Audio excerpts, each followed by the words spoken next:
Hi YouTube fam, I'm so excited for you to be back for another episode of Crime and Wine, and I do want to take a second to introduce you to someone really special, and that is Nala.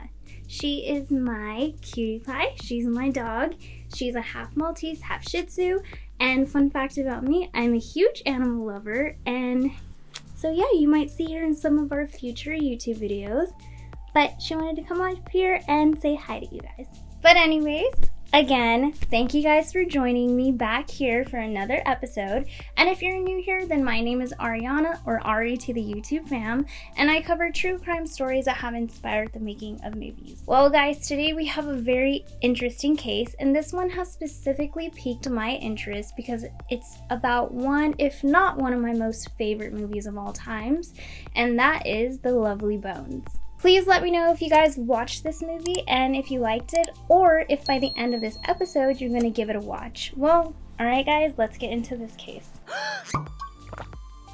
The Lovely Bones is a 2009 supernatural thriller drama. And hold up guys, I know, a supernatural thriller drama, while that definitely doesn't scream based on or inspired by a true crime, it does, and we'll get into that.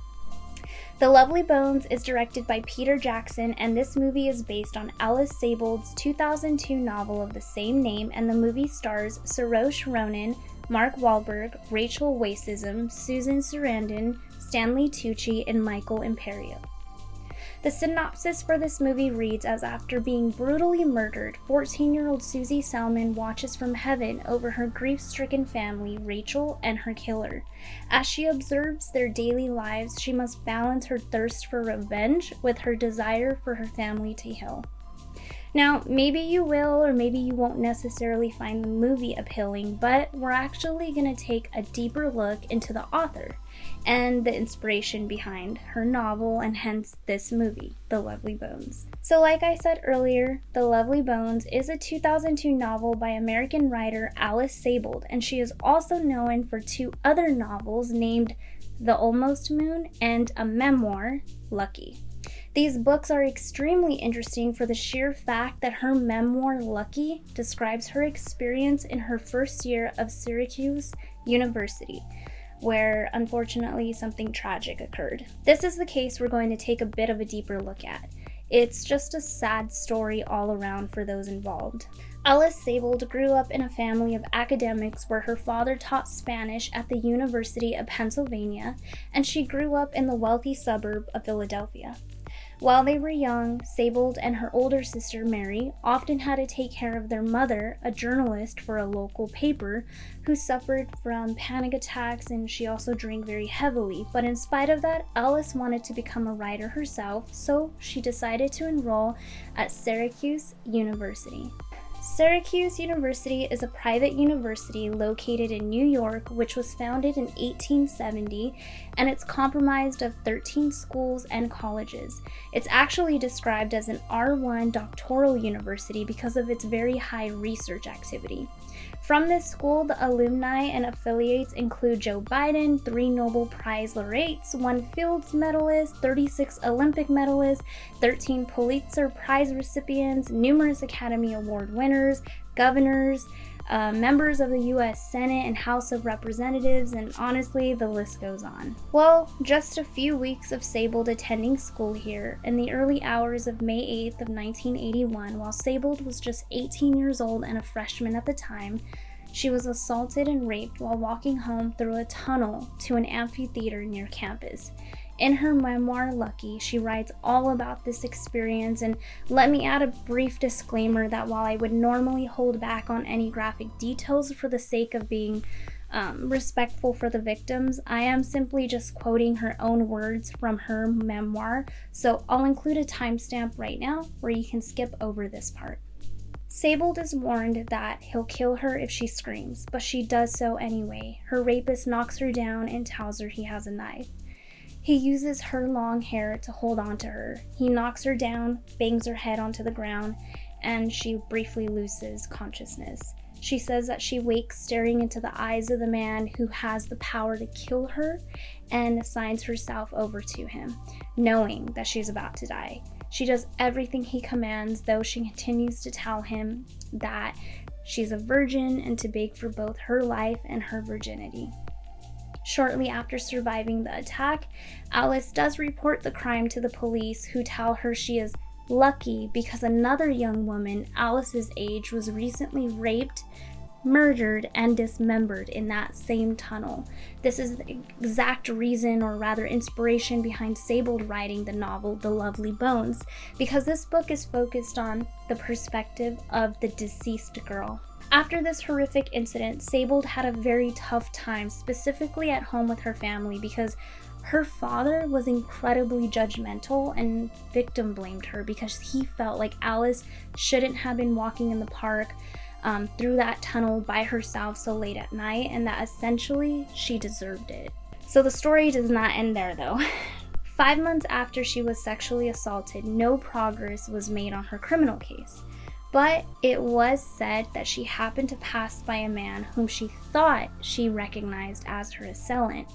When Sable passed Broadwater, she recalls that she heard him speak words similar to those that her rapist had said to her after the assault. Quote, "Hey girl, nice knowing you." She thought he was talking to her, but Broadwater has always maintained that he was addressing a friend standing behind her, a police officer. She was instantly sure he was the man who had attacked her, though. In her memoir, Lucky, Sable also wrote of the telltale signs that seemed to show it was her attacker. The same height, the same build, something about his posture, and soon enough, Anthony J. Broadwater was a suspect. Ultimately, Sable actually ended up to falsely accusing Anthony J. Broadwater as the perp who raped her. My memoir is about my rape at 18 and the trial that followed it. So, and growing up, a lot of people have also said who've read it, it's also an interesting journey of a writer, like how one becomes a writer. Your memoir. Yeah, because it's also, for instance, I had a wonderful teacher, actually Jeffrey Wolf's brother, Tobias Wolf, as a Syracuse student, and I saw him right after I had seen the rapist on the street, and I went to report that I wasn't able to come to class because I was going to have to call the police. And he at the time, which I didn't know until years later, was working on his memoir, This Boy's Life. And the only thing he could tell me in that moment was, try if you can to remember everything. And so, that's a little seed that he planted that I could go back to years later and think he had a purpose for that. And, and he was giving me what he could. And in a way that was something that helped me as a writer, to have that example of that person who was trying to remember difficult times in his own past and make work out of it. What happened after you saw the rapist? Basically, he was arrested. We went into the trial process, things like that. But, you drive around in the car with the cops and look for him, see if he's still in the area. And, of course, he never is. The usual. Sable failed to identify him in a police lineup, picking a different man as her attacker because she was frightened of the expression in his eyes. At that time, prosecutors assured her that this was a fluke, and at Broadwater's trial, she identified him as the man who had raped her. As Sable recounts in her book, Lucky, Assistant District Attorney Gail told her she had failed to identify Broadwater because he had been allowed to bring a friend into the lineup, and that this friend had stared menacingly through the one-way glass in order to trick her into picking him. Broadwater, who has always maintained his innocence, was convicted of the rape in 1982 and spent 16 years in prison. He was denied parole at least 5 times because he wouldn't admit to a crime he didn't commit. It actually wasn't until a film producer who was working on a screen adaptation of Sable's book, Lucky, where she saw some holes in the case and decided to hire a private investigator to look more into the evidence that was presented in that case. While Broadwater was released from prison in 1999, he still had to register as a sex offender until his conviction was vacated in November of 2021. Broadwater said in a statement, quote, "I appreciate what Attorney General James has done, and I hope and pray that others in my situation can achieve the same measure of justice. We all suffer from destroyed lives." Broadwater has also described how his life had been ruined by the false conviction. He struggled to find work after getting out of jail when employees found out about his criminal record. He says, I did what I could and what was just, creating work for myself, doing landscaping, tree removal, hauling, cleanouts. His wife wanted children, but in his own words, he said, I wouldn't bring children into the world because of this. And now we're past those days where we can't even have children now. I'm not going to, sully these proceedings by saying I'm sorry. That doesn't cut it. This should never have happened.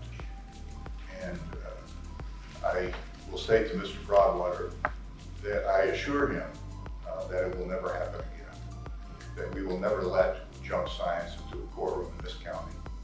I think as Mr. Fitzpatrick has pointed out, Mr. Broadwater cannot get those 16 years back. But based upon my review of the motions and the representations of counsel, this court grants defendant's motion. They take his conviction, and the indictment is hereby dismissed. Thank you, Judge. That concludes it. Thank you, Your Honor. Thank you, Judge. I couldn't help but cry. The relief that a district attorney of that magnitude would side with me concerning this case. It's so profound. I did everything I could do to always show people that, hey, I'm never that type of guy. I never could be that type of guy. A lot of doors been slammed in my face for jobs. She wanted children.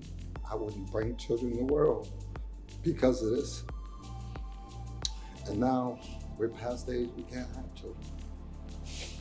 Ruined his life. His life has been ruined over this, not just incarceration, but wrongfully being labeled a sex offender. These are things that he will never get back. An astonishingly simple case of injustice. Following Sable's attack, she did continue to go on to graduate from her university in 1984 and wrote her memoir, Lucky, and then The Lovely Bones.